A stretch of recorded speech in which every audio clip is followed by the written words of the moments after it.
Hello everyone, welcome to Kaushal classes.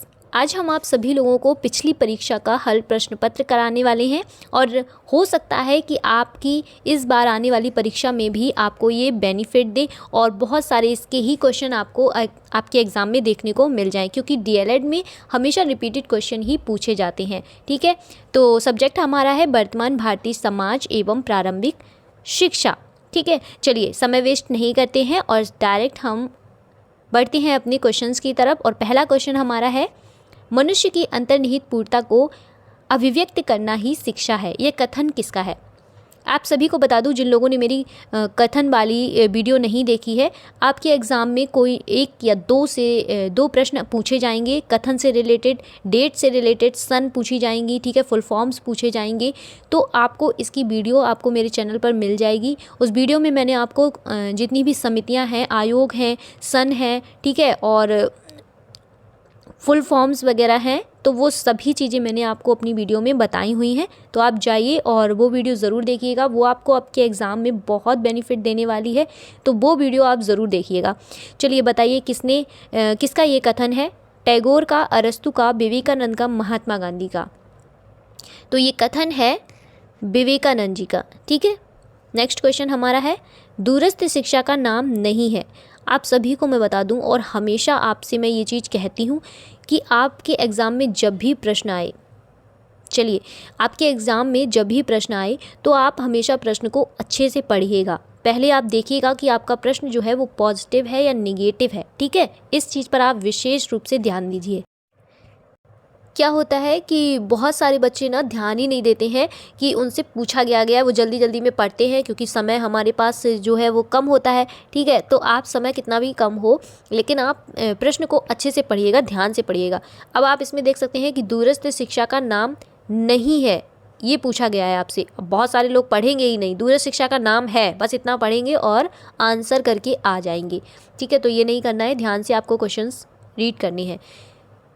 Options देख लीजिए, मुक्त अधिगम, बाहरी अध्ययन, सह शिक्षा या पत्राचार शिक्षा। चलिए बताइए क्या होगा? तो इसका आंसर होगा सह शिक्षा। नेक्स्ट क्वेश्चन की तरफ बढ़ते हैं और नेक्स्ट हमारा क्वेश्चन है कि बौद्धकालीन शिक्षा में प्रवज्जा संस्कार कितने वर्ष के बालक को दिया जाता है? लास्ट वीडियोस जिन्होंने देखी है उन्हें पता है कि बौद्धकालीन शिक्षा के बारे में हमने आपको पढ़ाया हुआ है और प्रवज्जा संस्कार, उपनयन संस्कार, ये सारे संस्कार के बारे में बताया गया है कि ये क्या होते हैं और बौद्धकालीन शिक्षा में कराए जाते हैं। कितने वर्ष के जो छात्र होते हैं, जो बच्चे होते हैं, उनके लिए कौन सा संस्कार होता है? चलिए बताइए, 8 वर्ष के, 10 वर्ष के, 12 वर्ष के या 11 वर्ष के? कितने वर्ष के बालक के लिए कराया जाता है? तो ये कराया जाता है 8 वर्ष के बालक के लिए। ठीक है, नेक्स्ट क्वेश्चन कि वर्धा में अखिल भारतीय राष्ट्रीय शिक्षा सम्मेलन आयोजित हुआ। देख सकते हैं आप सब लोग कि एक कथन पूछा गया, एक डेट आपकी आई है, सन पूछी गई है, उसके बाद आपसे फुल फॉर्म भी पूछा जाता है। तो आप लोग एक एक नंबर में ये आपके ऑब्जेक्टिव में ज़रूर पूछे जाते हैं, तो आप वो वाला वीडियो ज़रूर देखिएगा जाके, बहुत बेनिफिट मिलेगा आपको उससे। चलिए बताइए, क्वेश्चन नंबर 4, 1940, 1937, 1950, 1948। तो इसका आंसर क्या होगा? इसका आंसर होगा 1937। नेक्स्ट क्वेश्चन की तरफ बढ़ते हैं और हमारा नेक्स्ट क्वेश्चन है कि प्रकृतिवाद की प्रमुख शिक्षण विधि है करके सीखना, खेल द्वारा सीखना, स्वानुभव द्वारा सीखना या फिर उपर्युक्त सभी? तो इसका आंसर होगा उपर्युक्त सभी। नेक्स्ट क्वेश्चन, गांधी जी के दर्शन के अनुसार छात्रों की क्रियाशीलता के लिए पाठ्यक्रम आवश्यक है? इतिहास, भूगोल, हस्तकला या फिर उपर्युक्त सभी? तो इसका आंसर होगा हस्तकला। नेक्स्ट क्वेश्चन, जल्दी जल्दी से आंसर्स करते हैं, ठीक है, क्योंकि हमें पूरा पेपर सॉल्व करना है। चलिए, डेमोक्रेसी एंड एजुकेशन पुस्तक के लेखक कौन है? अब आपसे पुस्तक के लेखक भी पूछे गए हैं, बताइए। डेमोक्रेसी एवं एजुकेशन पुस्तक के जो लेखक हैं वो कौन है? तो वो हैं जॉन डीवी। नेक्स्ट क्वेश्चन, समान गुणवत्ता वाले स्कूलों की समान रूप से सभी को उपलब्धि समान अवसर का एक महत्वपूर्ण घटक है। ये कथन किसका है? फिर से कथन पूछ दिया गया, इसीलिए मैं आपसे बार बार कह रही हूँ कि आप वो कथन समितियाँ, जो भी आयोग मैंने आपको जितने बताए हैं, सारी चीज़ें आपको एक ही वीडियो में मिल जाएंगी। 1 या 2 वीडियो मैंने बनाई हुई हैं, तो दोनों वीडियो आप लोग ज़रूर देखिएगा। फुल वॉच करिए वीडियो को, आपको आपके एग्ज़ाम में बहुत हेल्प मिलेगी। आप खुद देखेंगे कि आपको सेम टू सेम आपको उन्हीं में से प्रश्न आपको आपके एग्ज़ाम में देखने को मिल जाएंगे। चलिए आंसर देख लीजिए। एलिस का, लुइस क्रिशवर्ग का, प्लेटो का, रायबर्न का। बताइए किसका आएगा? तो ये कथन है लुइस क्रिशवर्ग का। अनिवार्य प्राथमिक शिक्षा का संविधान के किस अनुच्छेद के द्वारा प्रावधान किया गया? बताइए। अनुच्छेद 48, अनुच्छेद 44, 45, 41, कौन से अनुच्छेद के द्वारा किया गया? तो ये इसका आंसर होगा अनुच्छेद 45। नेक्स्ट क्वेश्चन हमारा है कि जनसंख्या शिक्षा आवश्यक है। जनसंख्या शिक्षा आवश्यक है जीवन स्तर एवं गुणवत्ता बढ़ाने के लिए, सबको रोजगार देने के लिए, पाठ्यक्रम के विषय बढ़ाने के लिए, बाल श्रम को बढ़ावा देने के लिए। किसके लिए आवश्यक है? तो जीवन स्तर एवं गुणवत्ता बढ़ाने के लिए। ठीक है। नेक्स्ट क्वेश्चन, राष्ट्रीय जनसंख्या नीति की घोषणा की गई। कब की गई? 16 अप्रैल 1976, 10 मार्च 1975, 20 जनवरी 1980, 9 सितंबर 1985। राष्ट्रीय जनसंख्या नीति की घोषणा की गई। कब की गई? तो यह की गई 16 अप्रैल 1976। नेक्स्ट है पर्यावरण दिवस मनाया जाता है। सारे ऑप्शंस दिखा देती हूँ आपको। कब मनाया जाता है? 10 जून, 4 जून, 5 जून, 8 जून। तो ये मनाया जाता है 5 जून, और ये मुझे हमेशा याद रहता है क्योंकि 5 जून को जो है मेरा बर्थडे होता है। ठीक है, इसीलिए मुझे ये हमेशा याद रहता है। चलिए नेक्स्ट क्वेश्चन, बच्चों में मूल्यों के विकास में सर्वाधिक महत्वपूर्ण भूमिका है। बच्चों के मूल्यों के विकास में सर्वाधिक महत्वपूर्ण भूमिका किसकी होती है? पास पड़ोस की, परिवार की, मित्रों की, या फिर समाज की। क्वेश्चन नंबर 13 क्या होगा इसका आंसर? तो इसका आंसर होगा परिवार की। नेक्स्ट है, राष्ट्रीय सद्भावना को प्रभावित करने वाला प्रमुख कारक है। ऑप्शंस देख लीजिए। जातिवाद, प्रांतीयता, सांप्रदायिकता, या फिर उपर्युक्त सभी। तो इसका आंसर होगा उपर्युक्त सभी। नेक्स्ट क्वेश्चन, बाल श्रमिक बनने का मुख्य कारण नहीं है। क्या पूछा गया है? बाल श्रमिक बनने का मुख्य कारण नहीं है। अत्यधिक गरीबी, अशिक्षा, जनसंख्या वृद्धि, या प्रतिस्पर्धा। तो इसका आंसर होगा प्रतिस्पर्धा। अब बढ़ते हैं हम अति लघुत्तरीय प्रश्नों की तरफ। तो ये सारे प्रश्न आपके जो है वो पिछली परीक्षा में आए हुए हैं, आपसे पूछे गए हैं। ठीक है, चलिए प्रश्न हमारा पहला है कि वैदिक साहित्य में शिक्षा शब्द का प्रयोग किन अर्थों में किया गया? किन अर्थों में किया गया? तो विद्या, ज्ञान, बोध और विजय के रूप में प्रयोग किया गया। नेक्स्ट क्वेश्चन, बौद्धकालीन शिक्षा का मुख्य उद्देश्य क्या था? तो इनका उद्देश्य था मोक्ष। ठीक है, बस इस चीज़ को याद रखना है, मोक्ष।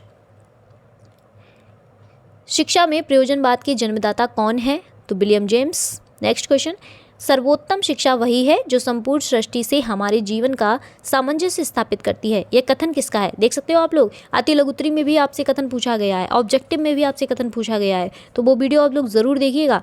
रविंद्रनाथ टैगोर जी के द्वारा जितनी भी इंपॉर्टेंट कथन हैं, मैंने सिर्फ और सिर्फ वही लिए हैं अपनी वीडियो में, जो आपसे बार बार हर एग्ज़ाम में आपसे पूछे जाते हैं। ठीक है, तो आपको सिर्फ इंपॉर्टेंट ही पूछने। ऐसे आप पढ़ेंगे तो आपको समझ में नहीं आएगा कि बुक से आप पढ़ेंगे। ठीक है, तो आप सारे आपको पढ़ने पड़ेंगे, और मैंने आपको उस वीडियो में सिर्फ इंपॉर्टेंट कराए हैं जो आपसे हर बार और हर साल पूछे जाते हैं। चलिए नेक्स्ट क्वेश्चन हमारा है कि बालकों को बाल देवो भव की संज्ञा किसने दी थी? तो ये जो है वो दी थी गिजू भाई ने। ये क्वेश्चन भी बहुत बार पूछा जाता है। नेक्स्ट क्वेश्चन है कि मॉन्टेसरी की शिक्षण विधि कितने भागों में विभाजित है? तो ये है 3 भागों में विभाजित। पहली है कर्मेंद्रियों की शिक्षा, ज्ञानेंद्रियों की शिक्षा, एंड नेक्स्ट और लास्ट पढ़ने लिखने व गणित की शिक्षा। नेक्स्ट क्वेश्चन है, निःशुल्क एवं अनिवार्य बाल शिक्षा का अधिकार अधिनियम कब पारित हुआ? तो ये हुआ है 4 अगस्त 2009 में। और जैसा कि मैंने आपको बताया हुआ है नेक्स्ट वीडियो में, और हर वीडियो में बताती हूँ कि ये क्वेश्चन आपसे घुमा फिरा के किसी न किसी तरीके से इस बारे में ज़रूर पूछा जाता है। तो ये भी आप जान लीजिए कि कितने वर्ष के बालकों के लिए बाल शिक्षा अधिकार अधिनियम जो है, निःशुल्क बाल शिक्षा का अधिकार अधिनियम जो है वो चलाया जा रहा है, वो हो 6 से 14 वर्ष तक के बच्चों के लिए। ठीक है, चलिए नेक्स्ट क्वेश्चन, राष्ट्रीय जनसंख्या नीति का प्रमुख उद्देश्य क्या है? तो जनसंख्या नीति से अभिप्राय है आर्थिक, सामाजिक, जनांकीय, राजनीतिक आधार पर प्राप्त करने वाले लक्ष्यों की प्राप्ति के लिए जो कार्यक्रम बनाए गए हैं उनका मापन करना।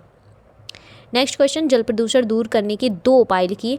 तो जल प्रदूषण रोकने के लिए 2 उपाय आप लिख ही सकते हैं, ठीक है। बाकी आपको मैं बता दूं, इसमें 4 दिए गए हैं, इसमें से आप लर्न कर लीजिए, ठीक है। 2 आप लिख के आइए, अगर 2 पूछेंगे 2 लिख के आइए। शहर तथा गांव की नलियों में बहने वाले हानिकारक गंदे पदार्थों को नदियों में नहीं छोड़ना चाहिए। नदियों के समीप गंदे बर्तन एवं मरीजों के कपड़े नहीं धोने चाहिए। नदियों में मृत जो पशुओं के बहाने पर रोक लगा देनी चाहिए। नदी तथा तालाबों में पशुओं को नहलाने व वाहनों को धोने पर भी प्रतिबंध लगाना चाहिए।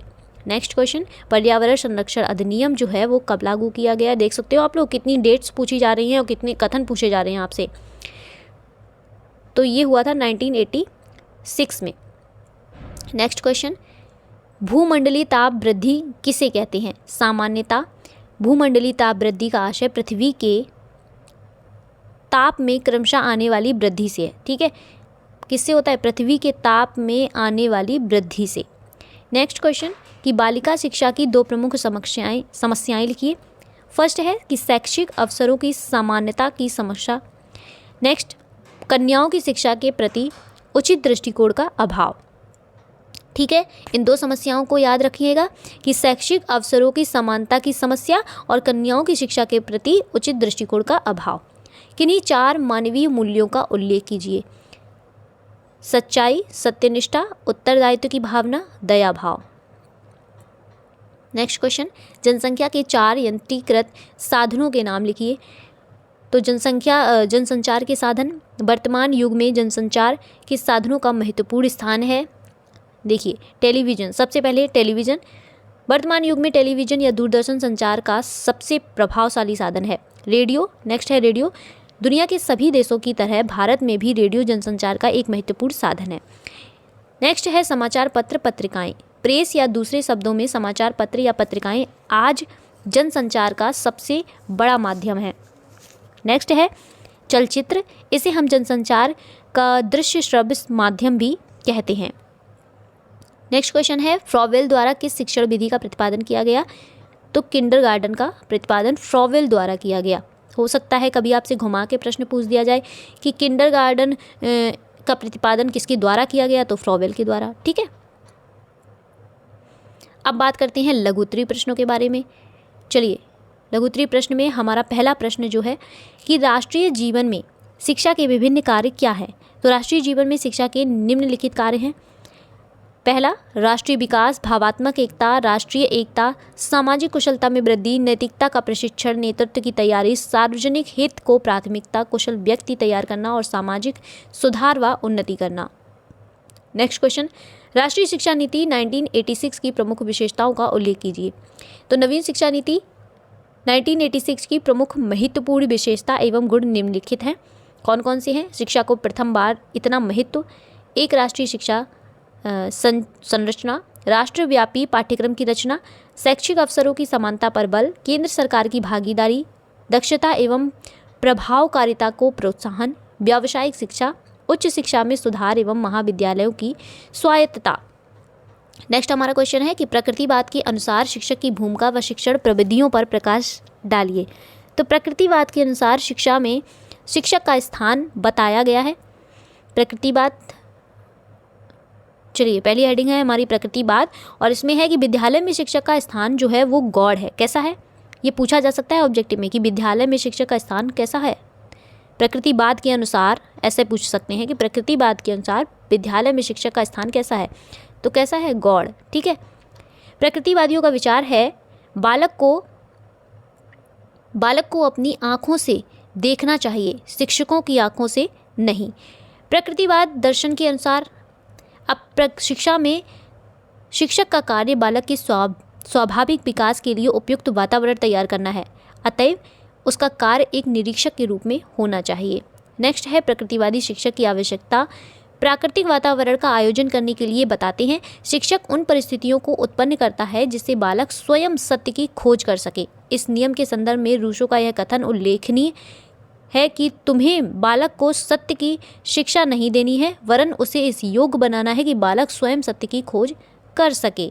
ठीक है, जैसे कि हमें उसको सामान या कोई भी वस्तु लाकर देनी नहीं है। ठीक है, उसको इस लायक बनाना है, इतना सक्षम बनाना है कि वो खुद स्वयं उस सामान तक पहुँचे और उसको प्राप्त कर सके, उस वस्तु को प्राप्त कर सके। ठीक है, ये एक शिक्षक का कार्य होता है कि अपने बच्चे को, अपने बालक को, अपने स्टूडेंट्स को इतना आप लोग सक्षम बनाएं। चलिए नेक्स्ट क्वेश्चन, इसको और पढ़ लेते हैं पहले कि उपरोक्त व्याख्या से स्पष्ट होता है कि प्रकृतिवादी शिक्षक से केवल इतना ही आशा करते हैं कि वह बालकों के स्वाभाविक विकास में सहायता करे। वे शिक्षण की प्रक्रिया में शिक्षक को महत्व तो देते हैं, परंतु उसे सब कुछ नहीं मानते, वह तो केवल पथ प्रदर्शक होता है। प्रकृतिवादी शिक्षण विधियाँ निम्नलिखित उपविधियों पर आधारित हैं। कौन कौन सी? कि करके सीखना, लर्निंग बाय डूइंग, ये तो बहुत ही फेमस है ना। प्रकृतिवादी करके सीखने पर अधिक बल देते हैं। उनका मानना है कि इस प्रकार सीखने से बच्चा रुचि का अनुभव करता है। ठीक है, करके सीखने से, जब वो करेगा तभी सीखेगा। आप अगर उसको हर चीज़ ऐसे ही दे देंगे, प्रोवाइड करा देंगे, तो वो करेगा नहीं और सीखेगा भी नहीं कुछ। ठीक है, तो उसको करने दीजिए। कहते हैं ना, अगर वो खेल रहा है तो उसको खेलने दीजिए। वो अगर कुछ चीज़ कर रहा है अपने माइंड से, तो उसको करने दीजिए। वो करके ही अपने अनुभव से हर चीज़ को सीखेगा। ठीक है, स्वानुभव द्वारा सीखना, लर्निंग बाई सेल्फ एक्सपीरियंस। तो रूसो के अनुसार बालकों को अनुभव करके सीखना चाहिए। इस सिद्धांत के आधार पर स्वयं ज्ञान पद्धति का आविष्कार हुआ है। रूसो का कहना है कि छात्र को कोई शाब्दिक शिक्षा ना दो, उसे सिर्फ अनुभव से सीखने दो। ठीक है, नेक्स्ट है प्रत्यक्ष अनुभव द्वारा सीखना, लर्निंग बाय डायरेक्ट ऑब्जर्वेशन। तो प्रकृतिवादियों के अनुसार बालकों को सामाजिक जीवन के प्रत्यक्ष अनुभव का अवसर दिया जाना चाहिए। इसके लिए नागरिकों के अधिकार और कर्तव्य द्वारा सीखने की अपेक्षा विद्यालय को इस प्रकार के स्वतंत्र प्राकृतिक समाज के रूप में संगठित करके उन्हें सिखाना चाहिए। चलिए बढ़ते हैं नेक्स्ट क्वेश्चन की तरफ कि गांधी जी के शिक्षा दर्शन को स्पष्ट करते उनके शैक्षिक हुए सिद्धांतों का उल्लेख कीजिए। ये हुए यहाँ पर होना चाहिए ऊपर। ठीक है, जैसे यहाँ पर आ गया, इसको यहाँ पर होना चाहिए कि गांधी जी के शिक्षा दर्शन को स्पष्ट करते हुए उनके शैक्षिक सिद्धांतों का उल्लेख कीजिए। ठीक है, चलिए बढ़ते हैं आंसर की तरफ और आंसर पढ़ते हैं। गांधी जी के शिक्षा दर्शन के निम्नलिखित आधारभूत सिद्धांतों का प्रतिपादन किया है। फर्स्ट नंबर पे है कि 7 से 14 वर्ष तक के बालकों के लिए निःशुल्क एवं अनिवार्य शिक्षा की व्यवस्था की जाए। यहाँ पर मिसप्रिंट हुआ है, इसको 7 की जगह 6 कर लो, 6 से 14 वर्ष तक की है। ठीक है, नेक्स्ट है शिक्षा का माध्यम मातृभाषा होनी चाहिए। कहा जाता है कि जो शिक्षा का माध्यम है वो मातृभाषा होनी चाहिए। क्षेत्रीय भाषा भी हो सकती है। जो भी बच्चों की क्षेत्रीय भाषा है उसके अकॉर्डिंग भी आप बच्चों को सिखा सकते हैं, क्योंकि उससे बच्चे ज़्यादा अच्छे से सीखेंगे और वो आपसे ज़्यादा अच्छे से कनेक्ट हो पाएंगे। नेक्स्ट है कि बालक की शिक्षा में अंग्रेजी को कोई स्थान नहीं दिया जाना चाहिए। बालक की शिक्षा में किसको स्थान नहीं दिया जाना चाहिए? अंग्रेजी को। ठीक है, चलिए, क्योंकि हमारे इंडिया में जो क्षेत्रीय भाषा है वो किसी भी बालक की अंग्रेजी भाषा जो है वो क्षेत्रीय नहीं होगी। ठीक है, साक्षरता को शिक्षा नहीं कहा जा सकता। शिक्षा का उद्देश्य बालक में मानवीय गुणों का विकास करना होना चाहिए। शिक्षा बालक की समस्त शक्तियों का विकास है। बालक की शिक्षा किसी लाभप्रद दस्तकारी से प्रारंभ की जानी चाहिए। शिक्षा किसी उत्पादन उद्योग के माध्यम से दी जानी चाहिए। नेक्स्ट है शिक्षा के लिए उद्योग का चयन करते यह ध्यान रखना चाहिए कि यह उद्योग कोई स्थानीय उद्योग हो। जिस उद्योग का शिक्षा के साधन के रूप में चयन किया जाए उसे शिक्षा को स्वावलंबी बनाना चाहिए। बालक की शिक्षा की व्यवस्था इस प्रकार की जानी चाहिए कि वह शिक्षा समाप्त करके किसी रोजगार में लग सके। ठीक है, आजकल के सारे बच्चे सिर्फ बेरोजगार बैठे हैं। हम लोग सिर्फ पढ़ाई कर रहे हैं, डीएलएड बीएड। ठीक है, ना टेट आ रहा है, ना ही सुपर टेट और ना ही सीटेट तो करा देते हैं, बट सुपर टेट आ नहीं रहा है, वैकेंसी आ नहीं रही है, तो बच्चे सारे बैठे हुए हैं। तो सबसे ज़्यादा बेरोज़गार तो डीएलएड और बीएड वाले स्टूडेंट्स ही हैं। पढ़ते हैं नेक्स्ट कि गांधी जी के अनुसार विद्यालय ऐसा होना चाहिए कि जहां बालक नवीन खोजों की तरफ अग्रसर होता रहे।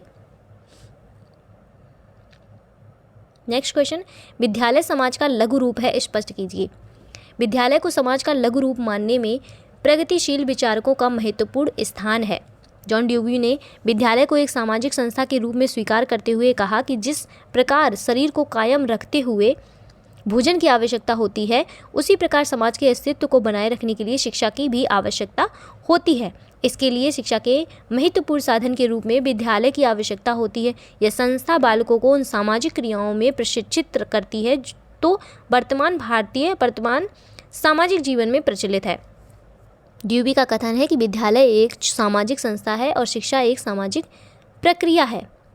इस बात को समझ रहे हैं आप कि विद्यालय एक सामाजिक संस्था है और शिक्षा क्या है? सामाजिक प्रक्रिया। और इस नाते विद्यालय सामान्यतः सामुदायिक जीवन का यह स्वरूप है जिसमें वे समस्त साधन केंद्रित होते हैं जो बालक को प्रजाति की पैतृक संपत्ति में अपना भाग प्राप्त करने तथा उसे अपनी शक्तियों को सामाजिक हितों के लिए उपयोग में लाने हेतु तैयार करते हैं। चलिए नेक्स्ट है सामाजिक परिवर्तन में शिक्षा की भूमिका क्या है। तो शिक्षा और सामाजिक परिवर्तन, पेपर आप देख सकते हैं कि ऐसा पेपर आता है, ठीक है। ऑब्जेक्टिव क्वेश्चन आपसे पूछे गए, उसके बाद अति लघुत्तरी, फिर आपसे लघुत्तरी, ऐसे आपको ये सॉल्व पेपर है, हल प्रश्न पत्र है, यही हम आपको करवा रहे हैं। हो सकता है बहुत सारे इसमें से क्वेश्चंस आपके एग्जाम में आपको देखने को मिल जाएं, तो आपको ऐसे लिखना है। और एक चीज़ आपको बता दूँ, आप अपने एग्ज़ाम में जैसे कि यहाँ पर अभी आपको दिखाती हूँ पहले, हाँ, जैसे कि यहाँ पर आपने हेडिंग लिखी, ठीक है, आपने कुछ हेडलाइंस डाली, तो आपको क्या करना है अपने एग्ज़ाम में, ये बहुत ही इंपॉर्टेंट है, आप एक ब्लैक स्केच लेकर जाइए और जितनी भी आप हेडिंग लिखें उसको आप अंडरलाइन ज़रूर करें, ठीक है। ब्लैक स्केच से अंडरलाइन करके लिखेंगे तो आपका प्रेजेंटेशन बहुत ही अच्छा होगा और जो भी एग्ज़ामिनर आपकी कॉपी चेक करेगा वो कॉपी देखते ही अगर प्रेजेंटेशन अच्छा होता है ना तो नंबर अपने आप मिल जाते हैं, ठीक है। तो इस चीज़ का ध्यान रखिएगा आप लोग। चलिए क्वेश्चन क्या था, शिक्षा और सामाजिक परिवर्तन, आप पढ़ते हैं इसके बारे में। तो सामाजिक परिवर्तन में शिक्षा अत्यंत महत्वपूर्ण योगदान करती है। सामाजिक परिवर्तन पहले भौतिक सांस्कृतिक परिवर्तन के रूप में होता है, फिर उसका रूप अभौतिक सांस्कृतिक परिवर्तन का हो जाता है। शिक्षा का कार्य यह भी है कि वह वर्तमान में उन परिवर्तनों को लाने का प्रयास करे जो समाज में नव जीवन का संचार कर दें और इस प्रकार समाज प्रगति की ओर बढ़ने लगे। समाज सदैव सक्रिय रहता है, कैसा रहता है? सक्रिय, और इसी कारण इसमें सदैव परिवर्तन आता रहता है। कुछ व्यक्ति सामाजिक परिवर्तन का प्रयास करते हैं। सामाजिक ढांचे में परिवर्तन ही सामाजिक परिवर्तन है। हम अभी बता चुके हैं कि कुछ शिक्षाविद सामाजिक परिवर्तन को सांस्कृतिक परिवर्तन मानते हैं, जैसे कि ब्राउन भी इसी को मानता है। वह कहता है कि सामाजिक परिवर्तन का एक मुख्य रूप सांस्कृतिक परिवर्तन है। नेक्स्ट क्वेश्चन हमारा है कि बाल श्रम के प्रमुख कारण एवं उनके निवारण के उपायों का उल्लेख कीजिए। बाल श्रम का स्वरूप हमें प्रत्येक शहर तथा प्रत्येक स्थान पर देखने को मिलता है। जैसे साइकिल तथा स्कूटर रिपेयर करने की दुकानों पर अधिकतर बालक कार्य करते हैं। चाय तथा रेस्टोरेंट में बालक चाय देते हुए दिखाई देते हैं। कारखानों में बालक कार्य करते हैं। इसी प्रकार अन्य दुकानों तथा घरों पर बालक कार्य करते हैं। जबकि उनकी विद्यालय जाने की उम्र होती है, घरों में बालिकाएं सफाई, बर्तन इत्यादि का कार्य करती हैं। इन सबका प्रमुख कारण है कि उनके परिवार की स्थिति ऐसी नहीं है कि वे स्कूल जा सकें। इसी कारण सरकार ने तथा संविधान ने ऐसी व्यवस्था की है कि वे निःशुल्क शिक्षा प्राप्त कर सकें। इसी आधार पर निःशुल्क तथा अनिवार्य प्राथमिक शिक्षा तथा शिक्षा का अधिकार अधिनियम जो हैं बनाए गए हैं, जैसा कि ऊपर आपसे प्रश्न पूछे गए हैं उसमें भी बताया गया है ये चीज़, ठीक है। किंतु निश्चित रूप से पारिवारिक स्थिति अनिवार्य बाल शिक्षा में बाधक है, ठीक है। पारिवारिक परिस्थितियां बाल श्रम को विवश करती हैं। बाल श्रम के कारण बचपन छिन्न जाता है। जिस उम्र में उन्हें पुष्प के समान विकसित होना चाहिए, उस उम्र में बाल श्रम के कारण उनकी इच्छाएं, मनोकामनाएं समाप्त हो जाती हैं और बच्चों का बचपन जो है वो भी छिन जाता है। चलिए बढ़ते हैं नेक्स्ट क्वेश्चन की तरफ। और नेक्स्ट हमारा क्वेश्चन है कि रेडियोधर्मी प्रदूषण किसे कहते हैं तथा इससे क्या हानियाँ हैं। 20वीं शताब्दी में कौन सी 20वीं, ठीक है, 20वीं शताब्दी में आविष्कृत परमाणु ऊर्जा सर्वाधिक शक्ति का साधन है। परमाणु संयंत्रों में होने वाले प्रदूषण भी उतना ही अधिक भयावह एवं हानिकारक हैं। इन संयंत्रों में जल, थल और वायु की दीर्घकालीन प्रदूषण है। परमाणु ऊर्जा अन्य सभी स्रोतों की अपेक्षा सस्ती है, अतः विश्व के अनेक देशों में इनका विकास किया है। परमाणु विद्युत ग्रहों से निकलने वाले यूरेनियम, थोरियम, जिमकोनियम और स्ट्रोशियम, बेरिलियम आदि के अपशिष्ट पर्यावरण प्रदूषण उत्पन्न करते हैं, जो जन स्वास्थ्य के लिए अति घातक होता है। नेक्स्ट क्वेश्चन, पर्यावरण के प्रति छात्रों को जागरूक बनाने में शिक्षक की क्या भूमिका है? तो क्या भूमिका है शिक्षक की? कि शिक्षण संस्थाएं पर्यावरण शिक्षा का केंद्र होती हैं। पर्यावरण शिक्षा पर्यावरण संरक्षण के लिए बेजोड़ भूमिका अदा करती है। पर्यावरण शिक्षा के द्वारा भावी नागरिक छात्रों को पर्यावरण का ज्ञान प्रदान किया जाता है, उसमें दक्षताओं का विकास किया जाता है और सबसे बढ़कर उनमें दृष्टिकोण निर्माण और सहभागिता की भावना का विकास करके शिक्षण संस्थाएं पर्यावरण में समर्थ नागरिकों का निर्माण करती हैं। शिक्षण तथा शिक्षण संस्थाएं दो प्रकार के कार्य करके पर्यावरण संरक्षण में योगदान कर सकती हैं। अतः परिसर कार्य with in the caption functions एवं बाह्य परिसर कार्य आउटसाइड द कैप्सन फंक्शन। ठीक है, ये दो प्रकार की जो हैं वो कार्य कर सकती हैं। नेक्स्ट क्वेश्चन, मानवीय मूल्यों के विकास में विद्यालय की क्या भूमिका है? उत्तर, मूल्यों के विकास में विद्यालय का योगदान। मूल्यों के विकास में विद्यालय दो प्रकार से अपना योगदान देते हैं। कौन कौन से? कि बालकों में जीवनोपयोगी आवश्यक मूल्यों का विकास करना। नेक्स्ट है बालकों में उपयोगी ज्ञान से सुसज्जित करना। छात्रों में ज्ञानात्मक पहलुओं को पूर्ण विकसित करना, जिससे मुक्त चिंतन, सृजनात्मक मौलिक क्षमता एवं योग्यताओं को प्रजातांत्रिक मूल्यों के अनुरूप कर सके तथा उस आधार पर स्वतंत्र निर्णयात्मक क्षमताओं को अपने में समावेश कर सके। नेक्स्ट है हमारी संस्कृति एवं प्राचीन भारतीयों आदर्शों को संरक्षण करते हैं, जिससे कि आने वाली पीढ़ी में उन्हें समाविष्ट किया जा सके। एक लक्ष्य और भी वे अपने सामने रखते हैं कि उनमें समकालीन परिस्थितियों के अनुरूप वृद्धि एवं परिवर्तन की क्षमता उनका विकास किया जा सके। नेक्स्ट है कि बालकों में प्रजातांत्रिक मूल्यों के अनुरूप नेतृत्व के गुणों का विकास करना, जिससे वे बड़े होकर अपने अंदर सुंदर प्रजातांत्रिक मूल्यों को अपनाकर प्रबुद्ध भारतीय नागरिक बन सकें। नेक्स्ट, बालकों को चारित्रिक एवं नैतिक विकास के अतिरिक्त आध्यात्मिक विकास की ओर उन्मुख किया जा सके।